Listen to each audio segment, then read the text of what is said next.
The baby's first cry pierced the March night like a blade through silk, and I knew in that moment that my heart would never again belong to me alone.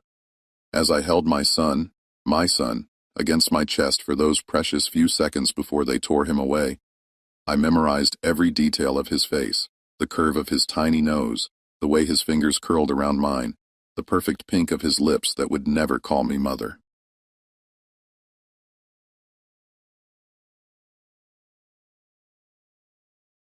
My name is Patience, and I have been many things in my 28 years of life: daughter, slave, woman, victim. But for 6 years now, I have been the one thing that the law says I cannot be: a mother to my own child, forced to love him in silence, while another woman claims the title that should be mine by blood and birth, and the agony of bringing him into this world. The arrangement that made this possible was born in the winter of 1850 when Margaret Crowe's third miscarriage left her sobbing on the floor of her bedroom, while her husband Silas paced like a caged animal, his face dark with the kind of rage that had made him the most feared overseer in all of Georgia. I was 22 then. Music, young and strong and foolish enough to believe that my beauty might somehow protect me from the worst cruelties that plantation life could offer. I was wrong. She can't give me a son, Silas had said, his voice carrying through the thin walls of the overseer's house to where I stood in the kitchen, preparing the evening meal that neither of them would eat. 3 times she's tried and 3 times she's failed. Music. I need an heir, Margaret. I need a boy to carry on my name. I know, Margaret had whispered. Music. Her voice broken with grief and desperation. I know, and I'm sorry. But what can we do? The doctor says my womb is damaged, that I'll never carry a child to term. Then we'll find another way, Silas had replied. And even through the wall, I could hear the calculation in his voice, the cold planning that preceded his most brutal decisions. There are other wombs on this plantation, Margaret. Younger wombs, stronger wombs. The silence that followed was pregnant with implications that made my blood run cold. I set down the wooden spoon I'd been using to stir the soup and pressed my ear closer to the wall, my heart pounding with the terrible certainty that whatever they were planning would involve me. You can't mean, Margaret's voice was barely audible, thick with horror and something that might have been hope. Silas, that's unthinkable. Is it? He had asked, his voice growing stronger as the idea took shape in his mind. Is it really so unthinkable? We own them, Margaret. We own their bodies, their labor, their children. If one of them can give me what you cannot, then that's what we'll do. But which one? Margaret had asked, and I could hear her moving around the room, her footsteps quick and nervous. Which girl would we? Patience, Silas had said without hesitation, and my name fell from his lips like a death sentence.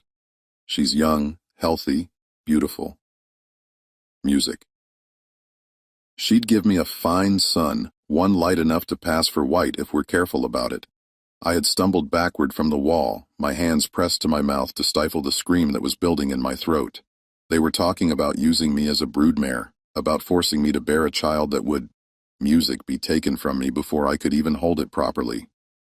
They were planning to steal not just my body, but my motherhood itself. The conversation had continued for another hour, with Margaret raising objections that Silas systematically demolished, with the cold logic of a man accustomed to getting what he wanted.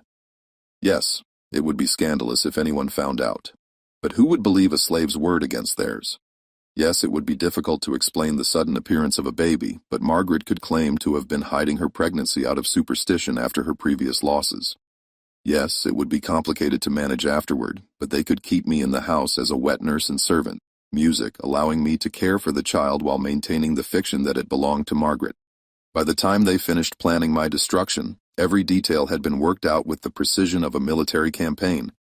I would be moved to a cabin at the far edge of the plantation, isolated from the other slaves, music, to prevent gossip. Silas would visit me regularly until I conceived, and then I would be kept hidden until the birth. The baby would be taken immediately and presented as Margaret's own child, born in secret to avoid the bad luck that had plagued her previous pregnancies, and I would have no choice in any of it because I was property, and property does not get to choose how it is used.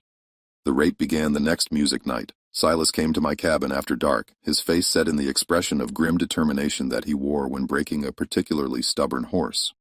He said nothing as he pushed me onto the narrow bed, nothing as he tore away, music, my clothes, nothing as he forced himself into me while I bit my tongue to keep music from screaming. The only sound in the cabin was his labored breathing and the creak of the bed frame that seemed to echo like thunder in the silence. When he was music finished, he stood and adjusted his clothes with the same mechanical efficiency he brought to all his tasks. "This will continue until you're with child," he said, his voice carrying no emotion beyond the simple statement of fact. "You will not speak of it to anyone. You will not resist. You will do your duty to this family just as you do your duty in the fields and the kitchen." I lay on the bed where he had left me, my body aching and my music spirit shattered, and said nothing. What was there to say? I was a slave, and this was simply another form of labor that my owners required of me. The fact that it involved my most intimate self, that it violated everything I understood about love and choice and human dignity, was irrelevant. I was property, and property exists to serve the needs of its owners. The visits continued for 3 months, each one a fresh violation that left me feeling more hollow and broken than the last. Silas never spoke to me beyond the initial instructions, never acknowledged me as anything more than a vessel for music, his seed. Margaret never came to the cabin, but I could sometimes see her watching from the windows of the main house, her face pale with shame and desperate hope. When I finally missed my monthly bleeding, when the morning music sickness began, and my body started to change in the ways that announced new life, I felt no joy. How could I? The child growing inside me was the product of rape, music conceived in violence and destined to be stolen from me before I could even learn to love it properly. But as the months passed and my belly swelled with the weight of new music life, something unexpected began to happen.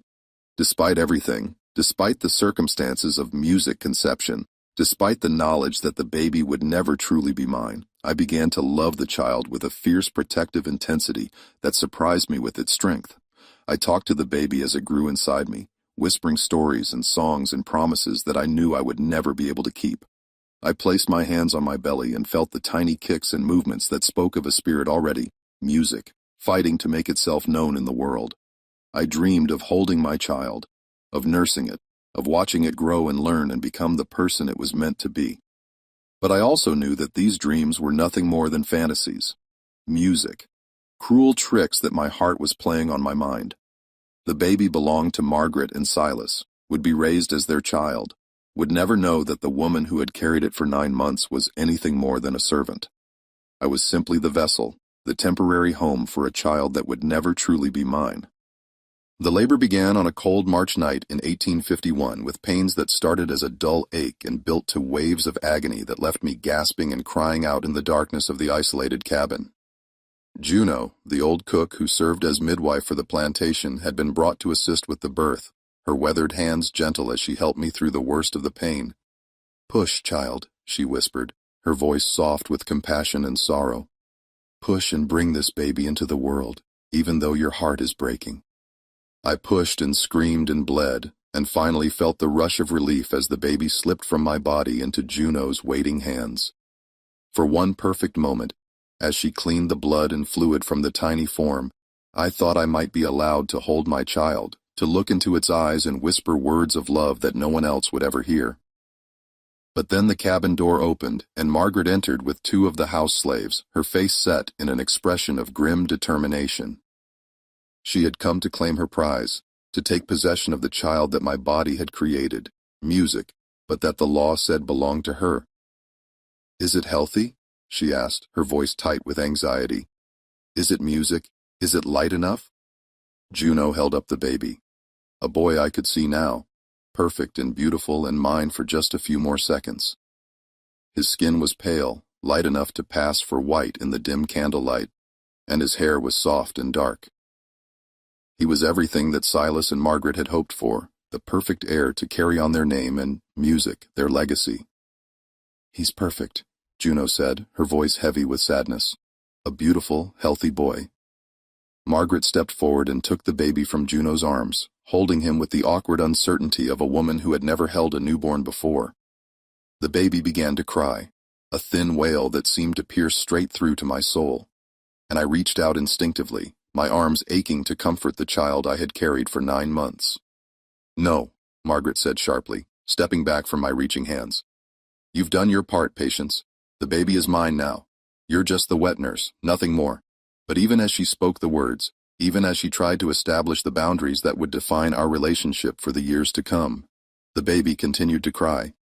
His tiny fists waved in the air, and his face was red with distress, and nothing Margaret's music did seemed to comfort him. "He's hungry," Juno said quietly. "He needs to nurse, and Patience is the only one who can feed him right now." Margaret's face flushed with music frustration and something that might have been jealousy. She had wanted to be the mother in every way to provide everything the baby needed, but biology had made that impossible. She would have to depend on me, the woman she was trying so hard to erase from her child's life, to keep him alive and healthy. "Fine," she said through gritted teeth, "but you will feed him and nothing more. You will not speak to him. You will not sing to him. You will not treat him as anything other than a task to be completed. He is my son, not yours." Music. Remember that. She placed the baby in my arms, and the moment his skin touched mine, I felt a connection so powerful it nearly stopped my heart. This was my child, my son, the piece of my soul that had been growing inside me for 9 months. Every instinct I possessed screamed at me to hold him, music close, to protect him, to claim him as my own. But I said nothing. I simply opened my dress and guided him to my breast, feeling the sharp tug of his mouth as he began to nurse. His tiny music hand rested against my skin, and his eyes, dark and serious and somehow knowing, looked up at me as if he understood that this moment was all we would ever have. Margaret watched us with an expression of barely music-controlled rage, her hands clenched into fists at her sides. She had gotten what she wanted, a healthy baby boy to call her own, but she could see the bond forming between the child and me, could recognize the threat that my very existence posed to her carefully constructed fiction. "His name is Thomas," she announced, her voice carrying the authority of ownership. "Thomas Crowe, and you will, music, address him as Master Thomas, just like any other white child on this plantation." Master Thomas. The words tasted music like ashes in my mouth, but I nodded obediently. "Yes, ma'am, Master Thomas."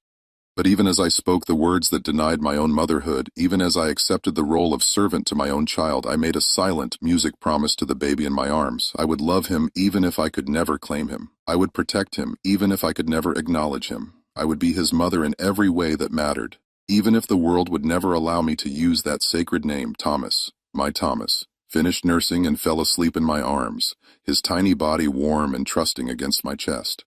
For just a moment, in the flickering candlelight of that isolated cabin, we were simply mother and child, connected by bonds that no law or custom could ever truly break.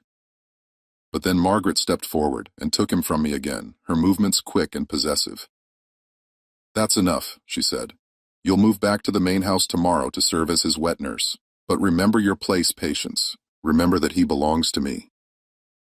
As she left the cabin with my son in her arms, as I lay bleeding and empty on the narrow bed where I had given birth to a child I could never claim, I closed my eyes and whispered the only prayer I had left, that somehow someday Thomas would know the truth about who had brought him into this world, and that he would understand that he had been loved from the very first moment of his existence.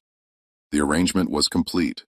Margaret had her son, Silas had his heir, and I had nothing but the ache in my arms where my baby should have been, and the milk in my breasts that would feed him, while another woman claimed the credit for his life. But love, I was beginning to understand, was not something that could be stolen or transferred or denied by law. Love existed in the space between heartbeats, in the moment when a mother first holds her child, in the bond that forms before words or ownership or social convention can interfere. Thomas was Margaret's son in the eyes of the world, but he would always be mine in the ways that truly mattered. And someday, somehow, I would find a way to make sure he knew it. 6 years. Music. 6 years of watching my son grow while pretending to be nothing more than the hired help. 6 years of biting my tongue when he fell and scraped his knee. 6 years of standing silently in the corner while Margaret took credit for every milestone, every achievement, every precious moment of his childhood that should have been mine to celebrate. Thomas was 6 years old now, a bright, curious boy with his father's dark hair and my own stubborn spirit, though neither Silas nor Margaret seemed to recognize the source of his more challenging traits. He was beautiful in the way that children are beautiful, all energy and innocence and boundless possibility. But there was something else in his eyes, something that spoke of a soul that understood more than it should about the complexities of the world around him. From the very beginning, he had been different with me than he was with Margaret. While he was polite and obedient with the woman he had been taught to call mother, he was relaxed and affectionate with me in ways that made Margaret's jaw clench with barely controlled fury. He sought me out when he was hurt or frightened, curled up next to me when he was tired, followed me around the house like a duckling imprinting on its mother. Patience, he would, music say, his small hand slipping into mine as we walked through the garden. Tell me the story about the rabbit who could fly. And I would tell him stories. Stories that my own grandmother had told me before I was sold away from everything I had ever known. Stories that I had whispered to him in the womb during those long months when he was the only family I had. He listened with rapt attention, his dark eyes wide with wonder, and sometimes he would add his own details to the tales, building elaborate fantasies that revealed the quick intelligence that Margaret was so proud to claim as her own. But it was not just stories that drew him to me. When he had nightmares, he would slip out of his bed and pad barefoot through the house to find me in the small room off the kitchen where I slept. When he was sick, he wanted me to hold him, not Margaret. When he was happy about something, a butterfly he had caught, a flower he had picked, a new word he had learned, I was the one he ran to share his joy. Margaret noticed, of course, how could she not? Her son, the child she had schemed and lied and stolen to obtain, preferred the company of a slave woman to his own supposed mother. It was a humiliation that ate at her like acid, corroding her carefully constructed sense of superiority and entitlement. At first she tried to limit my contact with Thomas, bringing in other slaves to help with his care and keeping me busy with household tasks that took me away from him for hours at a time.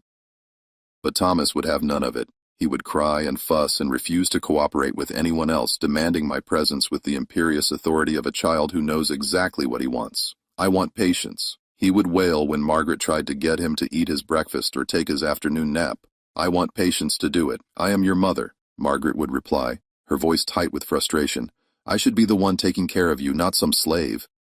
But Thomas, with the brutal honesty of childhood, would shake his head and repeat his demand. I want patience. She makes me feel better. The breaking point came on a humid afternoon in July, when Thomas had been particularly difficult about his lessons. Margaret had been trying to teach him his letters, but he was restless and distracted, more interested in watching me polish the silver than in learning to write his name. When she scolded him for not paying attention, he had looked at her with those serious dark eyes and said the words that would change everything. I wish Patience was my real mummer instead of you. The silence that followed was deafening. Margaret's face went white, then red, then white again, cycling through emotions too complex and music dangerous for a 6-year-old to understand. I felt my heart stop beating for a moment, knowing that Thomas had just crossed a line that could never be uncrossed. What did you say? Margaret asked, her voice barely above a whisper. Thomas, oblivious to the danger he had just created, repeated his words with the cheerful certainty of a child stating an obvious fact. I said I wish Patience was my real mama. She's nicer than you, and she doesn't yell at me when I make mistakes. Margaret's hand moved so fast that I barely saw it coming, connecting with Thomas's cheek with a sharp crack that echoed through the parlor like a gunshot. Thomas stumbled backward, his hand flying to his face, his eyes wide with shock and hurt. Don't you ever say that again, Margaret hissed, her voice shaking with rage. I am your mother. I carried you in my womb. I gave birth to you. I have sacrificed everything for you. That woman is nothing but a slave, a piece of property that exists to serve this family. She is not your mother, and she never will be. Thomas began to cry, great heaving sobs that seemed to come from the depths of his soul. But instead of running to Margaret for comfort, instead of seeking forgiveness from the woman who had just struck him, he ran to me, his small arms wrapped around my waist, and he buried his face against my apron, his tears soaking through the fabric to the skin beneath. Patience, he sobbed. Why did she hit me? I didn't mean to be bad. I knelt down and gathered him into my arms, my heart breaking for the confusion and pain in his voice. You weren't bad, sweetheart, I whispered, stroking his hair with trembling fingers. Sometimes grown-ups get upset about things that don't make music sense to children. Margaret watched this exchange with an expression of pure hatred, her hands clenched into fists at her music sides. Get away from him, she said, her voice deadly quiet. Get away from my son, in this instant. But Thomas only held me tighter, his small body shaking with the force of his tears. No, he said. Music. His voice muffled against my shoulder. I want to stay with Patience. She makes music feel safe. That night, after Thomas had been put to bed and the house had settled into its evening routine, Margaret summoned me to the parlor. She was sitting in her favorite chair, a glass of cherry in her hand, and an expression of cold calculation on her face. "We need to discuss your relationship with Thomas," she said without preamble. Music. "It has become inappropriate." I stood in the doorway, my hands clasped in front of me, and said nothing. Music. What was there to say? That I loved my own son, that he loved me in return, that the bond between us was natural and right and beautiful, even if the world we lived in made it forbidden. "You have, music, forgotten your place," Margaret continued, her voice growing stronger as she warmed to her theme. "You have allowed Thomas to become too attached to you, and it's affecting his proper development. A white child should not prefer the company of a slave to his own mother." "I have done nothing to encourage his affection," I said quietly. Music. "I have simply cared for him as you instructed me to do." "Cared for him?" Margaret laughed, a sound like breaking glass. "You've done more than that, haven't you? You've made him love you. You've stolen his affection from me, the woman who should be the center of his world." "A child's love is not something that can be stolen," I replied, my voice steady despite the fear that was building in my chest. "It is given freely to those who earn it through kindness and patience and genuine care." Margaret's face flushed with anger at the implied criticism. "Are you suggesting that I have not been kind to my own son? That I have not cared for him properly?" Music. "I am suggesting nothing," I said. "I am simply stating a fact about the nature of love." "Love," Margaret repeated, her voice dripping with contempt. "You speak of love as if you have any right to that emotion where Thomas is concerned." Music. "You are a slave, Patience. You exist to serve, not to love. And if you cannot remember that distinction, then perhaps it's time for you to be reminded of your proper place." The reminder came the next morning in the form of a whipping that left my back striped with welts and my spirit raw with humiliation. Margaret had accused me of breaking a piece of her good china, a lie, but one that could not be disproven, and had ordered Silas to administer the punishment in full view of the other slaves. Thomas had watched from the window of his bedroom, his small face pressed against the glass, his eyes wide with horror as the whip fell across my back again and again. When it was over, when I was left bleeding and broken in the dirt of the courtyard, music, he had tried to run to me, but Margaret had caught him and dragged him back into the house. "That woman is being punished for her carelessness." Music, I heard her tell him, her voice carrying clearly through the open window. "This is what happens to slaves who forget their place. You must never feel sorry for them, Thomas. They are not like us." But Thomas, even at 6 years old, music understood the difference between justice and cruelty. That night he slipped out of his room and found me in my quarters, where I lay face down on my narrow bed, my back on fire with pain. Music. "Patience," he whispered, his voice thick with tears.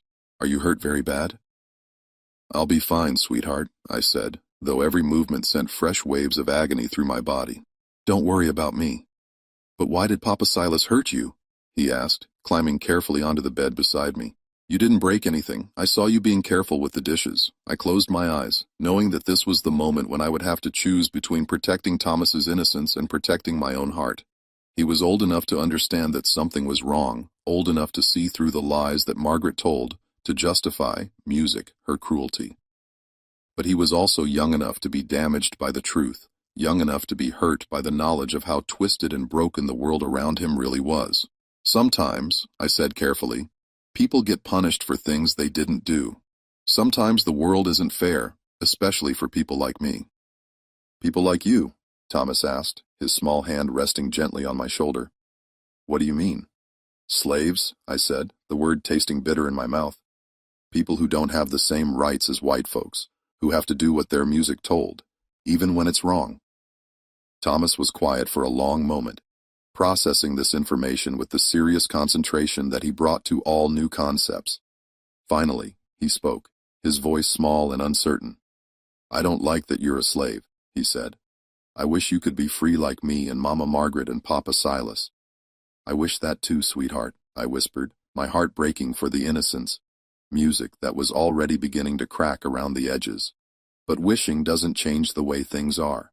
When I grow up, Music. Thomas said with the fierce determination that only children possess, I'm going to make you free.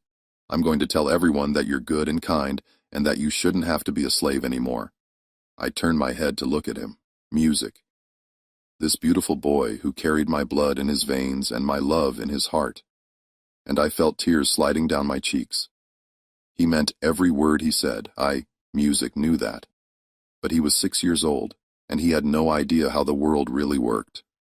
How deep the roots of slavery ran.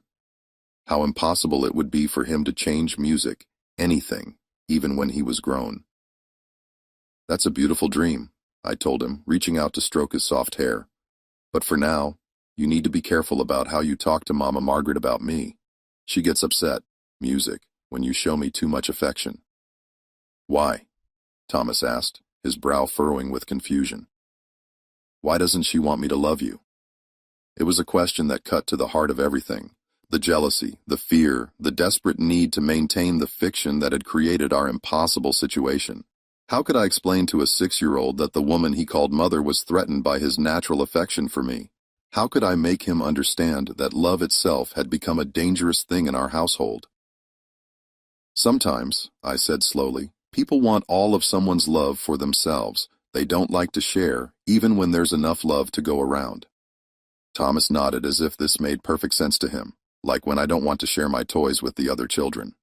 Something like that, I agreed, though the comparison felt inadequate to capture the complexity of what we were dealing with. But love isn't like toys, Thomas said with the wisdom that sometimes comes from the mouths of babes. Music. Love gets bigger when you share it, not smaller. I stared at him in amazement. This child who understood truths that most adults spent their lives trying to learn. You're right, I whispered. Love does get bigger when you share it, but not everyone understands that. I understand it, Thomas, music said firmly, and I love you, Patience. I love you even if Mama Margaret doesn't want me to. I love you too, I said, the words slipping out before I could stop them. I love you more than anything in this world. We held each other in the darkness of my small room, mother and son finally able to speak the truth that had been growing between us for 6 years. It was dangerous what we were doing.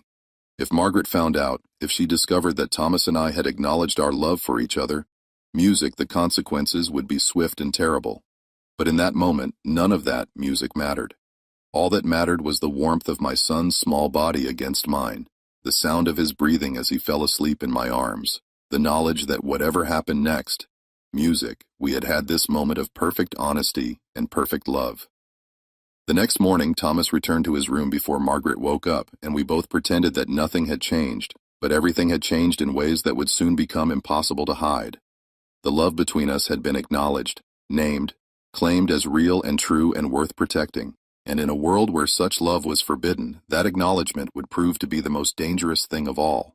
The truth has a way of demanding to be heard, especially when it lives in the heart of a child who has not yet learned that some truths are too dangerous to speak aloud.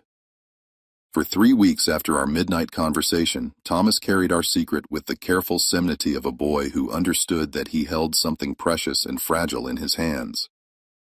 But secrets are heavy things, and 6-year-old shoulders were never meant to bear such weight. The breaking point came on a sweltering afternoon in late July, when the Georgia heat had turned the air thick as molasses, and tempers throughout the plantation ran as hot as the sun overhead. Margaret had been particularly cruel that day, finding fault with everything I did. Music, the way I folded the linens, the temperature of Thomas's bath water, the speed with which I served the midday meal. Each criticism was accompanied by a sharp slap or a vicious pinch, small cruelties designed to remind me of my place, while Thomas watched from across the room. I endured it all in silence, as I had been trained to do, but I could see the effect it was having on Thomas. His small face grew more troubled with each blow, his dark eyes filling with a confusion and anger that he was too young to understand or express. When Margaret finally dismissed me to prepare supper, he followed me to the kitchen with the determined stride music of a child who had made up his mind about something important. Patience, he said, tugging at my skirt as I began chopping vegetables for the music evening stew. Why does Mama Margaret hurt you so much? I set down my knife and knelt to his level, my heart aching at the pain I could see in his eyes. She's not hurting me, sweetheart, I lied, the words tasting like ash in my mouth. She's just correcting me when I make mistakes.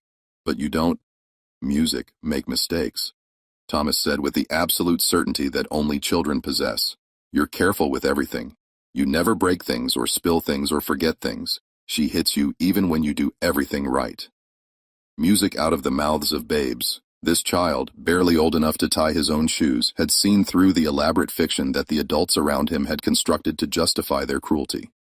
He understood with the clarity that comes before the world teaches us to doubt our own perceptions that what was happening to me was wrong. Sometimes, I said carefully, grown-ups do things that don't, music make sense to children. Sometimes they're angry about things that have nothing to do with the person they're angry at. Is she angry at you because I love you? Thomas asked, his voice small and uncertain. Is it my fault that she hurts you? The question hit me like a physical blow, stealing the breath from my lungs and bringing tears to my eyes. This beautiful, innocent child was blaming himself for the cruelty that Margaret inflicted upon me, carrying guilt that belonged to adults who had created an impossible situation and then punished everyone involved for its existence. No, I said firmly, taking his small face in my hands and looking directly into his eyes. It is not your fault, Thomas. Nothing that happens to me is your fault. You are a good boy, a kind boy, and your love is a gift, not a burden. But she gets mad when I hug you, he said, his lower lip trembling with the effort not to cry. She gets mad when I ask you to tell me stories or when I want you to tuck me in at night. Maybe if I stopped loving you, she would stop hurting you. Don't you dare, I said, my voice fierce with a protective love that I could no longer hide. Don't you dare stop loving me. And don't you dare blame yourself for the choices that grown-ups make. Love is never wrong, Thomas. Love is the only thing in this world that's always right. He threw his arms around my neck then, holding me with the desperate strength of a child who senses that something precious is slipping away from him. I held him back, breathing in the sweet scent of his hair, memorizing the feel of his small body against mine, knowing that moments like this were numbered and precious beyond measure.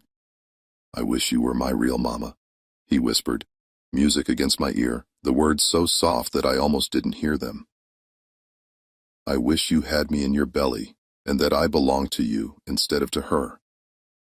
My heart stopped beating for a moment, music, and then began again with a rhythm so loud I was sure he could hear it. This was the moment I had been dreading and longing for in equal measure. The moment when my son's innocent wish collided with the music-terrible truth of his origins. Thomas, I said slowly, pulling back to look at him again. Why do you say that? Why do you wish I was your real mama? Because you love me the way mas are supposed to love their babies, he said, music, with the devastating honesty that children wield like a sword. Mama Margaret is always angry or sad or worried about something. She never just sits with me and tells me stories or sings to me when I'm scared. But you do. You make me feel safe and happy and loved. She loves you too, I said, though the words felt hollow even as I spoke them. She shows it differently.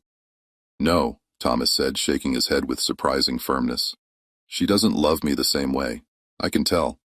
And I heard old Juno talking to Mary about it when they thought I wasn't listening. My blood turned to ice water in my veins. What did you hear Juno say? Thomas looked around the kitchen, music nervously as if checking to make sure we were truly alone. Then he leaned close to me and whispered the words that would change everything. She said that Mama Margaret couldn't have babies in her belly, so you had me in yours instead. Music.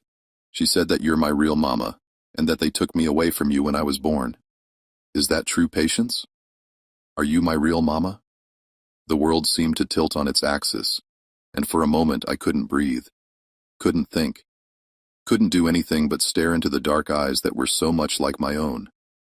This was the moment I had been preparing for and dreading for 6 years. The moment when my son would learn the truth about his origins, and I would have to decide whether to confirm it or continue the lie that had shaped both our lives. Thomas, I said, my voice barely above a whisper, that's a very serious question. Are you sure you want to know the answer? Yes, he said without hesitation. I want to know the truth. I'm tired of feeling like something's wrong but not knowing what it is.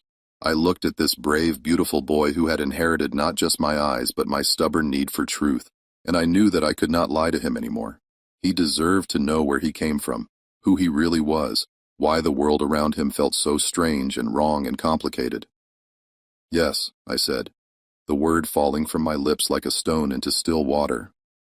I am your real mama, I carried you in my womb for 9 months and I gave birth to you on a cold March night 6 years ago. You are my son, Thomas. You are my heart walking around outside my body. The silence that followed was profound and perfect, broken only by the distant sounds of the plantation, going about its evening routine. Thomas stared at me with wide eyes, processing this confirmation of what he had already suspected, and I watched as understanding dawned across his face like sunrise. I knew it, he said finally, his voice filled with wonder and something that might have been relief. I knew there was something special between us. I could feel it even when I was little. You're my mama. My real, true mama. Yes, I said, tears streaming down my cheeks as I finally spoke the truth that had been locked in my heart for 6 years. I am your mama, and I love you more than life itself. I have loved you since before you were born, and I will love you until the day I die. He launched himself into my arms again, and this time there was no hesitation, no careful distance, no pretense that we were anything other than what we truly were. We were mother and son, finally able to acknowledge the bond that had always existed between us, finally free to speak the love that had been growing in silence for so long. Why couldn't you tell me before? He asked, his voice muffled against my shoulder. Why did I have to call Mama Margaret my mama when you're my real one? Because the world we live in doesn't allow slaves to keep their children, I said, stroking his hair with trembling hands. Because Mama Margaret wanted a baby very badly, and she couldn't have one of her own, so she took you from me and made everyone pretend that you belonged to her. But that's not fair, Thomas said, pulling back to look at me with indignation burning in his dark eyes. You're my mama. I should belong to you, not to her. Life isn't always fair, sweetheart, I music said, my heart breaking for the innocence that was being stripped away from him with each revelation. Especially not for people like me. Slaves don't get to keep their children. We don't get to choose who we love or who loves us back. When I grow up, Thomas said with the fierce determination that I was beginning to recognize as a family trait, I'm going to change that. I'm going to make it so that moths can keep their babies no matter what color they are. That's a beautiful dream, I said, though I knew how impossible it would be for him to achieve such a thing. But for now, we have to be very careful. If Mama Margaret finds out that you know the truth, music. If she discovers that I told you, terrible things will happen. I could be sold away, sent somewhere far from here where you would never see me again. The fear that flashed across his face was immediate and visceral. No, he said, his voice rising with panic. No, I won't let them take you away from me. I'll tell everyone that you're my real mama and that they can't have you. Thomas, listen to me, I said urgently, gripping his shoulders and forcing him to meet my eyes. You cannot tell anyone what I just told you. Not Mama Margaret, not Papa Silas, not any of the other slaves, not anyone. This has to be our secret just between you and me. Do you understand? But why? He asked, his voice breaking with frustration. Why do we have to keep it secret? Why can't I tell everyone that you're my mama and that I love you? Because the people who make the rules in this world don't want slaves to love their children, I said, trying to find words that a 6-year-old could understand. They think it makes us harder to control, harder to sell, harder to use the way they want to use us. So they take our babies away and pretend that the love between us doesn't exist. That's stupid, Thomas said with the blunt honesty of childhood. Love doesn't make people bad. Love makes people good. You're right, I said, pulling him close again. Love does make people good, but the people in charge don't always want us to be good. Sometimes they want us to be broken and sad and empty because broken people are easier to control. I don't want to be broken, Thomas said fiercely. And I don't want you to be broken either. I want us to love each other even if we have to keep it secret. We can love each other, I promised him, my voice thick with emotion. We will always love each other no matter what happens. But we have to be smart about it. We have to be careful. Can you do that for me? Can you keep our secret safe? Yes, he said solemnly, his small face grave with the weight of the responsibility I was placing on his shoulders. I can keep our secret. I won't tell anyone that you're my real mama. But can I still love you? Can I still want to be with you? You can love me, I said, my heart breaking for the burden I was placing on this innocent child. You can love me as much as you want, as long as you're careful about how you show it. And I will love you back always and forever, no matter what happens. No. We held each other in the gathering darkness of the kitchen. Mother and son finally united in truth, if not in law, finally able to acknowledge the bond that had always existed between us. It was dangerous what we had done. By telling Thomas the truth, I had given him knowledge that could destroy us both if it fell into the wrong hands. But I had also given him something else. The certainty that he was loved truly and completely loved by the woman who had brought him into this world. And perhaps in a world as cruel and broken as ours, that knowledge was worth any risk. The secret was ours now, shared between us like a sacred trust. And though I knew that secrets had a way of demanding to be told, though I feared what would happen when the truth finally came to light, I also knew that I had done the right thing. My son deserved to know who he was, where he came from, music, and how much he was loved. And now, finally, he did. The lie that had sustained our household for 6 years began to crumble on a humid morning in August when Margaret's jealousy finally overcame her caution, and she decided that the bond between Thomas and me, music, had to be broken once and for all. She had been watching us more closely since the night I told him the truth, sensing some change in our relationship, even if she couldn't identify exactly what it was. The way he looked at me had shifted, becoming more protective, more possessive, as if he had finally understood something important about our connection. It terrified her. "I've been thinking about Patience's behavior lately," she announced to Silas over breakfast, her voice carrying the calculated tone of someone who had been planning this conversation for days. "She's become increasingly insolent, music increasingly presumptuous in her dealings with Thomas." Thomas, who was sitting at the table picking at his eggs, looked up sharply at the mention of my name. "Patience isn't insolent," he said, with the automatic defense that had become his habit whenever anyone criticized me. "She's always polite and kind." "You see," Margaret said, her voice rising with triumph as if Thomas had just proven her point, "this is exactly what I'm talking about. She has turned my own son against me, made him think that a slave's opinion matters more than his mother's judgment."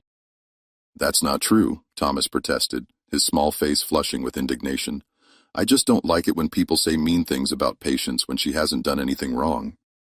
Silas, who had been reading his newspaper with the detached interest of a man who preferred to avoid domestic disputes, finally looked up with irritation. "Music. What exactly are you suggesting, Margaret? That we sell the girl? She's useful around the house, and Thomas is comfortable with her." "Too comfortable," Margaret said, her voice sharp with accusation. "That's the problem. A white child should not be so attached to a slave that he defends her against his own mother. It's unnatural, and it needs to be corrected. How do you propose to correct it?" "Music," Silas asked, though I could hear in his voice that he was already growing tired of the conversation. "Public humiliation," Margaret said, her words falling into the dining room like stones into still water. "She needs to be reminded of her place, and Thomas needs to see her in that place. I want her put in the stocks for theft." "Theft?" Silas raised an eyebrow. "What has she stolen?" "My grandmother's silver brooch," Margaret said without hesitation, the lie rolling off her tongue with practiced ease. "Music. The one with the pearls that I keep in my jewelry box. It's been missing for 3 days, and she's the only one who has access to my room." I was in the kitchen when I heard these words, preparing Thomas's midday meal, and I felt my blood turn to music ice. The brooch Margaret was talking about was sitting safely in her jewelry box where it had always been. I had seen it there just that music morning when I was cleaning her room, but I knew that by the time anyone thought to look for it, it would be mysteriously missing, hidden away until after my punishment was complete. "Music. Are you certain?" Silas asked, though his tone suggested that he was already accepting Margaret's version of events. "It's a serious accusation." "Music." "I'm absolutely certain," Margaret replied, her voice ringing with false conviction.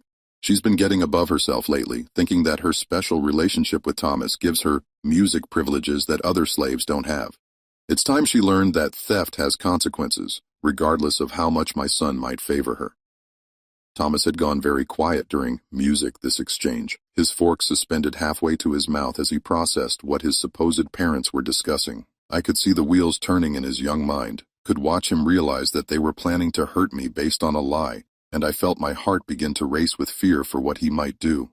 "Thomas," Margaret said, turning to face him with a smile that didn't reach her eyes. "Music. You understand why Patience has to be punished, don't you? Stealing is wrong, and slaves who steal must face the consequences of their actions." "Patience didn't steal anything," Thomas said quietly, his voice carrying a certainty that made Margaret's smile falter. "She would never steal. She's honest and good. Music. How can you be so sure? Margaret asked, her tone becoming sharper. Were you with her every moment of the past 3 days? Do you know everything she did when you weren't watching? Music. I know her, Thomas said simply. And in those 3 words, I heard all the love and trust and absolute faith that had been building between us for 6 years. Music. I know she wouldn't steal from you or anyone else. You think you know her? Margaret corrected, her voice taking on the patronizing tone she used when explaining difficult concepts to a child. But slaves are not like us, Thomas. They don't have the same moral standards, the same sense of right and wrong. They take things when they think they can get away with it because that's their nature. That's not true, Thomas said. Music. His voice rising with anger. Patience has the same feelings as everyone else. She knows right from wrong better than most people. Music. Enough, Silas said, his voice cutting through the argument with the authority of absolute power. The decision has been made. Patience, Music, will be put in the stocks for 3 days as punishment for theft. Thomas, you will watch the punishment so that you can learn what happens to slaves who forget their place. No, Thomas said, the word exploding from him with surprising force. I won't watch you hurt her for something she didn't do. It's not fair and it's not right. You will do as you're told, Margaret said. Music, her voice deadly quiet. You are a child, and you will obey your parents. Patience is a slave, Music, and she will accept her punishment. That is the natural order of things. But Thomas was no longer listening to her. He had pushed back from the table and was running toward the kitchen, calling my name with a desperation that made my heart clench with Music fear. I met him in the doorway, catching him as he threw himself into my arms with the force of his panic. They're going to hurt you, he sobbed against my shoulder. They're going to put you in the stocks for stealing. But I know you didn't steal anything. I know you're innocent.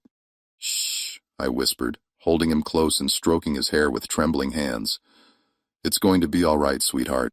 Sometimes bad things happen to good people, but we have to be brave and get through them. But it's not fair, Thomas cried, his small body shaking with the force of his sobs. Music. They can't punish you for something you didn't do. I won't let them. Thomas, I said gently, kneeling down to his level and taking his tear-stained face in my hands. Sometimes we can't stop bad things from happening. Sometimes all we can do is endure them and hope that better days are coming. No, he said fiercely, his dark eyes blazing with a determination that reminded me so much of myself at his age. I'm going to tell them the truth. I'm going to make them stop. Before I could stop him, before I could explain why that would be the most dangerous thing he could possibly do, Thomas had pulled away from me and was running back toward the dining room. I followed him, my heart pounding with terror, knowing that whatever happened next would change everything forever. Mama Margaret, Thomas shouted as he burst into the room where his supposed parents were still discussing the details of my punishment. You can't put Patience in the stocks, you can't hurt her. Thomas, Margaret said, her voice sharp with irritation. I told you that this matter is not your concern. Go to your room and she's my mother. Thomas screamed, the words exploding from him with the force of 6 years of suppressed truth. Patience is my real mother. She had me in her belly. You can't put my mother in the stocks. The silence that followed was absolute and terrible, broken only by the sound of Thomas's ragged breathing and music, the distant noise of field hands working in the cotton fields. Margaret's face went white as bone, then flushed red with rage and humiliation. Music. Silas dropped his newspaper, his mouth falling open in shock. What did Music, you say? Margaret whispered, her voice barely audible. I said, Patience is my real mother, Thomas repeated, his voice growing stronger with each word. She told me the truth. She said you couldn't have babies, so she had me for you. But then you took me away from her and made everyone pretend I was yours. That's impossible, Margaret stammered. Music. But I could see in her eyes that she knew the game was up, that the carefully constructed lie that had sustained our household for 6 years was crumbling around her. Music. It's not impossible, Thomas said, his small hands clenched into fists at his sides. Old Juno told me about it, and then Patience confirmed it. She's my mama, my real mama, and I love her more than anyone in the world. Silas had found his voice now, and when he spoke, Music, it was with the cold fury of a man whose darkest secrets had been exposed by a child. Patience, he said, his voice carrying across the room like a death sentence. Get in here now. I walked into the dining room on legs that felt like water, knowing that I was walking to my doom, but unable to abandon Thomas in his moment of desperate honesty. He ran to me immediately, wrapping his arms around my waist and burying his face against Music, my apron. "She's my mama," he said again, his voice muffled, but still audible. "And you can't hurt her because she didn't steal anything, and because she's good and kind, and I love her." "Is it true?" Silas asked, his eyes boring into mine with an intensity that made me want to look away. "Did you tell the boy that you're his mother?" There was no point in lying now. Thomas had already revealed everything, and any attempt at deception would only make things worse for both of us. "Yes," I said quietly. "I told him the truth." "The truth?" Margaret laughed. Music sound like breaking glass. The truth is that you're a slave who was used for breeding purposes, music, and then forgot your place. The truth is that Thomas is my son legally and morally, and you have no claim to him whatsoever." "The truth," I said, my voice growing stronger as I finally spoke the words that had been locked in my heart for 6 years, "is that I carried this child in my womb for 9 months, that I gave birth to, music, him in agony and love, that I have nursed him and cared for him and loved him every day of music, his life. The truth is that he is my son, regardless of what the law might say about it." "You poisoned his mind against me," Margaret said, her voice rising to a shriek. "You turned my own child against me with your lies and manipulations." "I never spoke against you," I replied, holding Thomas closer as he trembled against me. "I simply told him who he really is, where he really came from. He deserved to know the truth." "The truth?" Silas stepped forward, his face dark with rage. "I'll tell you the truth, Patience. The truth is that you seduced me, that you tempted me into sin, and then used the resulting child to try to elevate yourself above your station. The truth is that you're nothing but a scheming Tam who has forgotten her place." The lie was so outrageous, so completely at odds with reality, that for a moment I could only stare at him in disbelief. This man who had raped me repeatedly, who had used my body like a breeding animal, was now claiming that I had somehow seduced him into the arrangement that had destroyed my life. But Thomas, even at 6 years old, understood the difference between truth and lies. "That's not what happened," he shouted, turning to face Silas with fury blazing in his dark eyes. "Patience told me the real story. She said you forced her. She said she cried music when she told me about it." "Enough!" Silas roared, his hand moving toward his belt, where he kept the leather strap that he used to discipline the slaves. "I will not be contradicted by a child who has been poisoned against his own family. Don't you touch him," I said, stepping in front of Thomas with every protective instinct I possessed blazing to life. "Whatever you do to me, don't you dare lay a hand on him." "He's not your child to protect," Margaret said, her voice cold with hatred. "He's mine, and I'll decide what discipline he needs." "No," Thomas said, his voice music, clear and strong despite his tears. "I'm not yours. I'm hers. Patience is my mother, and I choose her over you." The words hung in the air like a sword suspended over all our heads. Thomas had, music, made his choice, had declared his loyalty in terms that could not be misunderstood or taken back. He had chosen me over the people who had raised him, chosen truth over comfort, chosen love over security, and in doing so, music. He had sealed both our fates. "Get away from him," Margaret said, her voice deadly. "Music. Get away from my son this instant, or I'll have you whipped until you can't stand." "No," Thomas said, clinging to me with desperate strength. "I won't let you take me away from my real mama. I won't let you hurt her anymore." But even as he spoke these brave words, music, even as he tried to protect me with his small body and fierce love, I could see the plantation's other slaves gathering in the doorway, drawn by the sound of raised voices, and sensing that something momentous was happening. Among them was Master Whitmore himself, the owner of Music, the Plantation, his face grave with the knowledge that a scandal of unprecedented proportions was unfolding in his overseer's house. "What exactly is going on, Music, here?" Whitmore asked, his voice carrying the authority of absolute power. I could hear shouting from my study. "The slave has been filling Thomas's head with lies," Margaret said quickly, her voice shaking with desperation. "Music. She's told him that she's his mother, that we stole him from her. She's trying to turn him against us." "Is this true?" Whitmore asked, looking directly at me with eyes that seemed to see straight through to my soul. "It's not a lie," I said quietly. knowing that honesty was my only option now. Thomas is my son. I gave birth to him 6 years ago, and he was taken from me to be raised as Mrs. Crowe's child. "She's lying!" Margaret shrieked, but her voice carried no conviction, and everyone in the room could hear the desperation, music behind her words. "Juno," Whitmore said, turning to the old cook who stood in the doorway with tears streaming down her weathered cheeks. "You were the midwife for this birth. Tell me what really happened."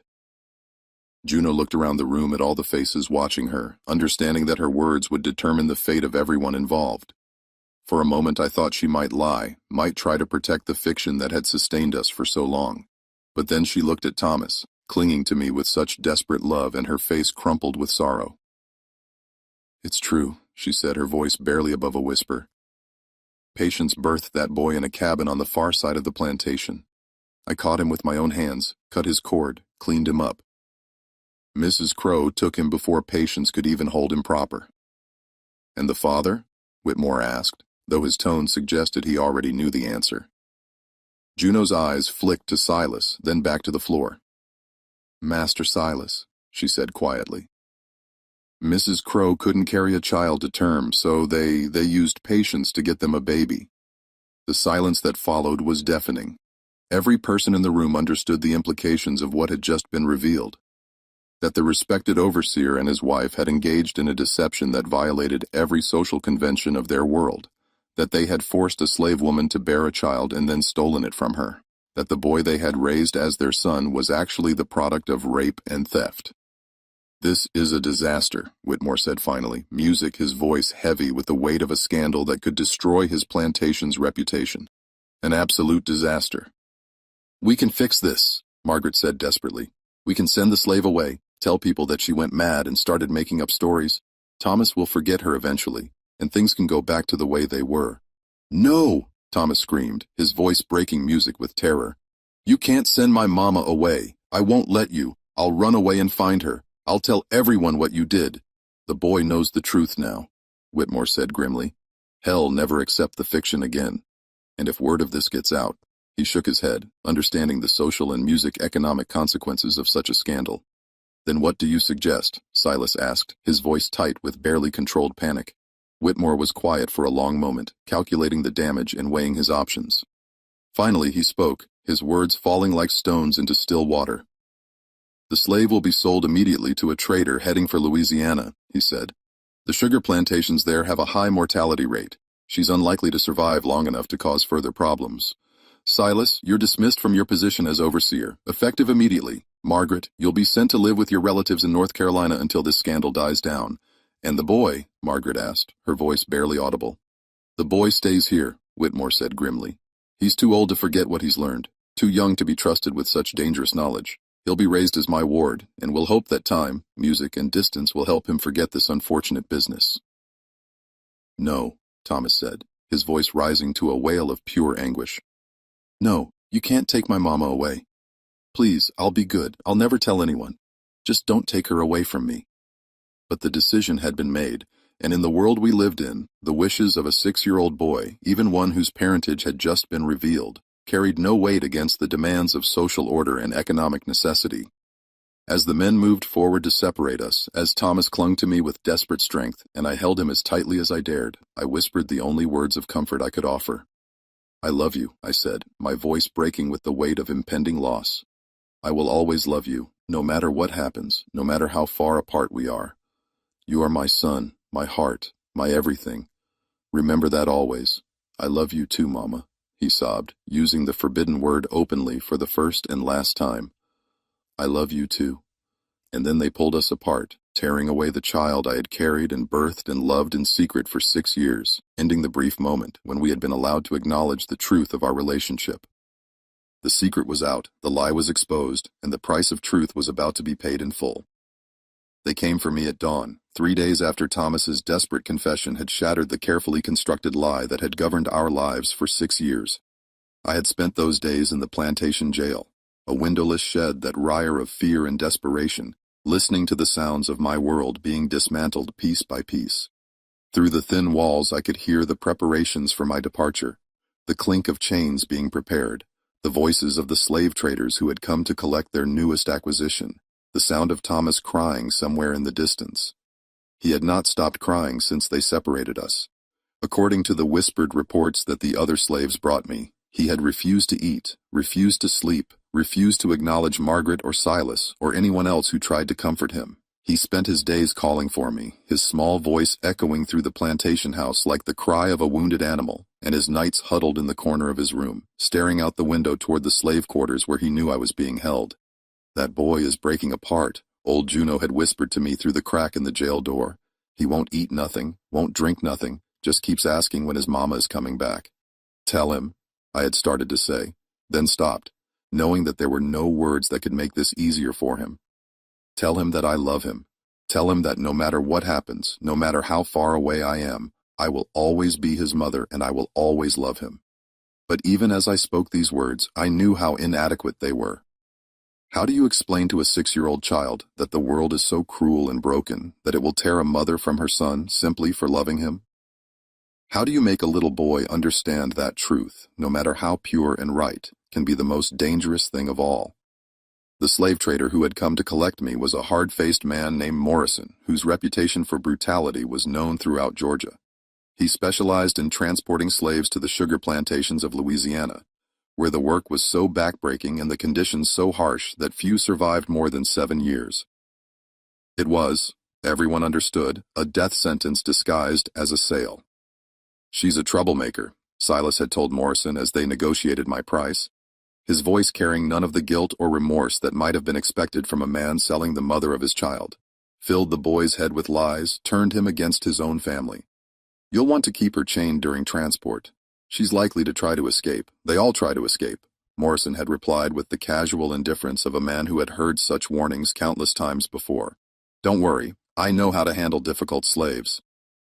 As the sun rose over the plantation on the morning of my departure, I was dragged from the jail and loaded onto Morrison's wagon like a piece of cargo. My hands were shackled behind my back, my ankles bound with iron chains that made walking nearly impossible. Around my neck was a metal collar that marked me as a runaway risk, though I had never tried to escape in all my years of slavery. The other slaves had gathered to watch my departure, their faces grave with the knowledge that they were witnessing something that could happen to any of them if they stepped too far out of line. Among them, I could see tears, anger, and fear in equal measure, but also something else. A recognition that what was happening to me was wrong, that the price being paid for love and truth was too high for any human being to bear. But it was not the faces of the other slaves that broke my heart as the wagon began to move. It was the sight of Thomas, standing at his bedroom window with his small hands pressed against the glass, his face straw music, with tears as he watched his mother being taken away from him forever. He had tried to run to me, I learned later, had broken away from the house slaves who were supposed to be watching him and made it halfway across the yard before being caught and dragged back inside. Even now, as the wagon rolled down the plantation's oak-lined drive, I could hear him screaming my name, his voice carrying across the morning air like a knife through my heart. "Mama, Mama, don't leave me. Please don't leave me." I turned in my seat as far as the chains would allow, trying to get one last look at my son, trying to memorize his face before distance and time erased it from my sight forever. He was still at the window, still calling for me, his small figure growing smaller with each turn of the wagon wheels. "Mama," he cried one last time, his music voice breaking with despair. "I love you, Mama." "I love you too," I whispered, though I knew he could no longer hear me. "I love you too, my beautiful boy. I will always love you." And then the wagon turned onto the main road and Thomas disappeared from view, and I was alone with my chains and my grief and the terrible knowledge that I would never see my son again. The journey to Louisiana took 2 weeks.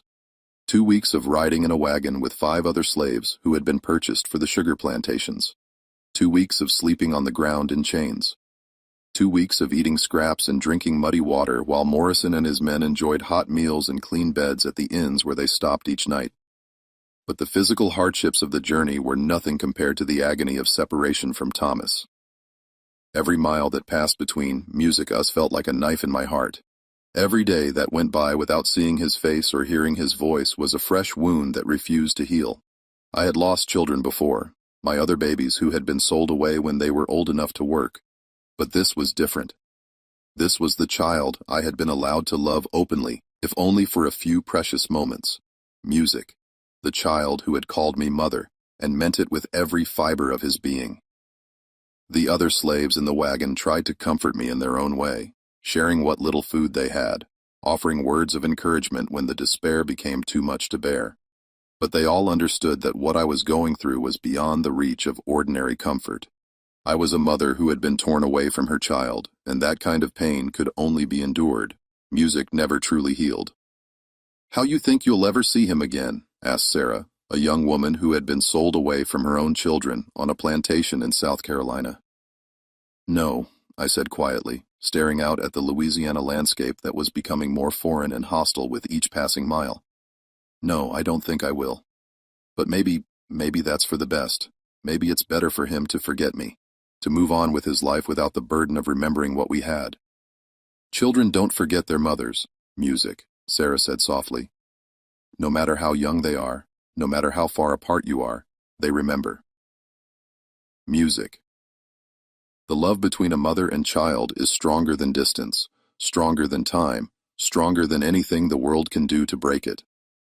I wanted to believe her, wanted to think that somewhere in Georgia, Thomas was holding on to the memory of our love, keeping alive the truth of who he was and where he came from.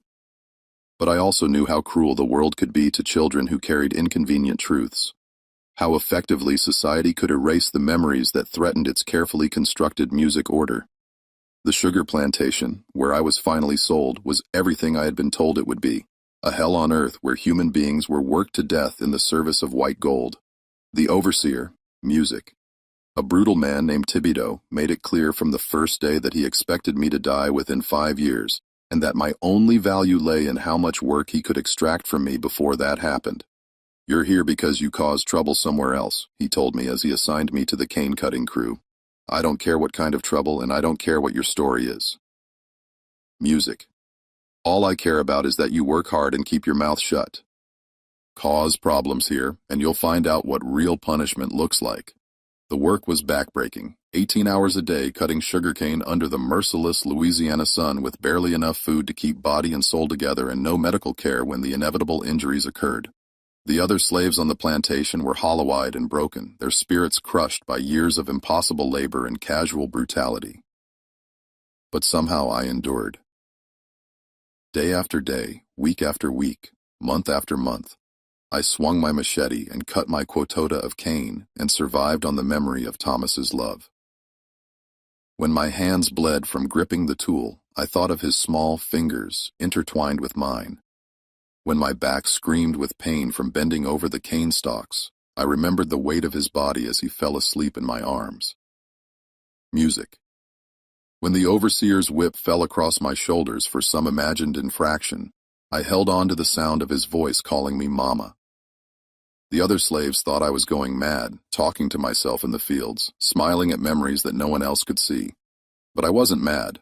I was simply a mother holding on to the only thing that made life worth living. The knowledge that somewhere in the world was a boy who had called me mother and meant it with all his heart. Letters sometimes came to the plantation brought by travelers or traders who had news from other parts of the South. Most of the slaves couldn't read, but I had learned my letters years ago, and sometimes I was asked to read aloud the news from distant places. It was through one of these letters in the spring of 1858 that I learned what had happened to Thomas after my departure. The letter was from a preacher in Georgia who was writing to update a fellow minister about the spiritual condition of various plantations in the region. Most of it was routine religious news, but one paragraph made my blood run cold.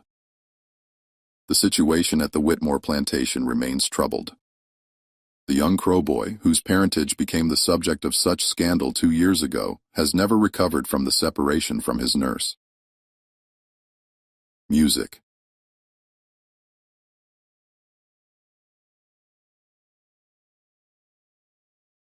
He has run away 3 times, always heading south toward Louisiana, and has been returned each time in a state of near collapse. Master Whitmore fears the boy's mind has been permanently affected by the trauma music of his early years. Thomas was looking for me. My 6-year-old son, now 8, was trying to cross hundreds of miles of hostile territory to find his mother. The thought of him wandering alone through the dangerous world of the antebellum South, hungry and frightened, and calling my name, was almost more than I could bear. I tried to send word back, tried to find someone who could carry a message to Georgia telling Thomas to stop looking for me, to accept his fate and build a new life without the burden of our impossible love. But there was no way for a slave on a Louisiana sugar plantation to communicate music with the outside world. No way to reach across the distance that separated us. All I could do was music, pray that he would be safe, that someone would protect him from the dangers that awaited a child traveling alone through a world that had no mercy for the lost and vulnerable. The end came in the winter of 1858, when the yellow fever that periodically swept through Louisiana claimed dozens of lives on our plantation. I had been weakened by 2 years of brutal labor and inadequate food, and when the fever took hold of me, I knew that my time was running out. As I lay on the straw pallet in the slave quarters, burning with fever and struggling to breathe, my thoughts turned to Thomas. He would be 10 years old now, old enough to understand that I was never coming back. Music old enough to begin building a life without me. I hoped that he had found peace, that he had stopped looking for me, music, that he had learned to live with the love we had shared, rather than being destroyed by its loss. "Thomas," I whispered into the darkness of the slave quarters, my voice barely audible above the sounds of other dying music slaves around me. "My beautiful boy, I hope you know that I loved you more than life itself. I hope you know that being your mother, even for such a short time, music was the greatest joy of my life. I died on a cold February morning in 1859, 3 years after being torn away from my son, 8 years after giving birth to him in a cabin on the edge of a Georgia plantation. My last conscious thought was of his face. The way he had looked at me with such trust and love, the way he had called me mama as if it were the most natural thing in the world. They buried me in an unmarked grave in the slave cemetery behind the plantation. One more casualty of a system that treated human beings like disposable property. There was no headstone, no marker to show that Patience had lived and loved and died for the crime of being a mother to her own child. But love, I had learned, does not die with the body that contains it. Love lives on in memory, in the hearts of those who were touched by it, in the ripples it creates that spread far beyond the reach of any single life. Somewhere in Georgia, a boy who had once called me mama was growing up with the knowledge that he had been loved completely and unconditionally by the woman who brought him into the world. And perhaps in a world as broken and cruel as ours, that knowledge was enough to make the pain and separation and ultimate sacrifice worthwhile. I had been Patience, slave and mother, and I had loved my son with every breath in my body. Music. In the end, that was all that mattered. That was the truth that no law or custom or social convention could ever erase. The love between a mother and child is eternal, and not even death can break the bonds that are forged in the womb and sealed with a lifetime of devotion. Thomas was my son, and I was his mother, and nothing, not slavery, not separation, not even music death itself could ever change that fundamental truth. Thomas Crowe died in a Louisiana refugee camp in 1863 at the age of 13, just 30 miles from where his mother lay buried in an unmarked grave. He had spent 7 years searching for her, running away from every home and school and guardian that tried to contain him, driven by an unshakable belief that if he could just find his way back to his real mother, everything would be right with the world again. The Civil War had given him his chance.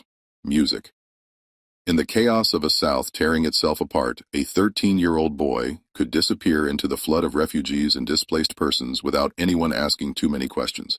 He had made it all the way to Louisiana, following rumors and half-remembered stories about where slaves from Georgia might have been taken. But the journey had broken his health, and the dysentery that claimed so many lives in the overcrowded refugee camps took him before he could complete his quest. His last words, according to the Union chaplain who attended his death, were, "Tell Mama Patience, music, I'm coming home." They buried him in the camp cemetery under a wooden cross that bore only his name and age. He was 30 miles from his mother's grave, close enough that if the dead could call to each other across the distance, they might have found the reunion that life had denied them. The story of Patience and Thomas became a whispered legend among the former slaves of Georgia. A tale of love that transcended the boundaries of law and custom, of a mother and son who chose truth over safety and paid the ultimate price for their honesty. It was a story that reminded people that even in the darkest music times, even in the most broken systems, love could flourish and endure, music, and ultimately triumph over the forces that sought to destroy it. In 1932, a young historian researching the effects of slavery on family structures discovered Juno's account of the events at Whitmore Plantation in an old church archive. The story was deemed too disturbing for contemporary sensibilities and was filed away in a university basement where it remained hidden for another 50 years. But truth, like love, has a way of demanding to be heard. In 1985, the account was rediscovered by a graduate student writing her thesis on slave narratives, and the story of Patience and Thomas finally found its way into the historical record. Music. Today, there is a small memorial in the Louisiana parish where both mother and son are buried, though their exact grave sites remain unknown. The inscription reads simply, "In memory of Patience and Thomas, mother and son, whose love transcended the boundaries of slavery, and whose story reminds us that the bonds of family are stronger than the chains of oppression."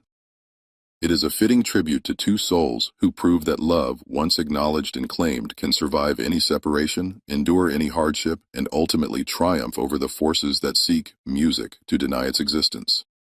They were torn apart by a system that refused to recognize their humanity. Music. But they were reunited in death and in memory, where no earthly power could ever separate them again. The truth that Thomas spoke in a moment of desperate honesty, "She is my mother," echoes still, music. A reminder that some bonds are too strong to be broken by law or custom, or the cruelty of those who mistake power for righteousness. In the end, music love wins, even when it costs everything to claim it. The echoes of Thomas's innocent confession reverberate through time, a devastating reminder that truth, no matter how pure, can be the most dangerous weapon in a world built on lies. His story illuminates the impossible choices faced by those who loved across the color line, showing how a child's honest declaration of love could destroy everyone he sought to protect. If these tales of forbidden love and impossible choices resonate with you, join our community of those who believe that the most powerful stories often emerge from the collision between love and law, between truth and survival. Subscribe to discover more hidden narratives of family bonds that transcended slavery's brutal boundaries, where ordinary people faced extraordinary moral dilemmas that tested the very limits of human endurance. Your support helps ensure these powerful stories continue to remind us that love, once acknowledged, can survive any separation and endure any hardship. Share your thoughts on how one child's desperate honesty changed the meaning of family forever.